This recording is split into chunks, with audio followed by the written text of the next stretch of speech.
Hi everyone, I'm Chef Jimbo the Panadero and welcome to my class here at the Bailiwick Academy. Kung gusto mo ng soft, milky bread, yung tipong melts in your mouth, this class is definitely for you. In this class, we'll be making two versions of the all-time favorite milk loaf. First, the Japanese Shokupan using the Yudane method, known for its incredibly soft and chewy texture.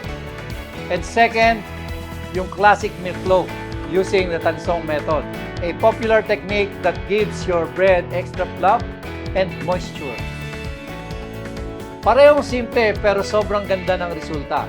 Perfect for your cafe, for your family, and your growing business.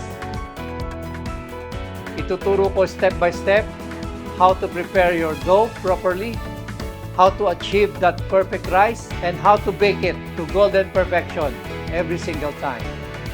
Plus, I'll share tips on how to maintain that soft texture even after few days. Kasi sayang naman yung bread kung titigas agad, di ba? Whether you're a mom who loves baking, a breadwinner na naghahanap ng extra income, or aspiring food entrepreneur, this class might be your next bestseller. Imagine serving premium quality milk loaves na pwedeng ibenta sa cafe mo or even supply sa local coffee shops. Let's make your version of the perfect milk loaf. Soft, milky, at higit sa lahat, profitable. Tara, bake na tayo! Dito lang sa The Bailiwick Academy.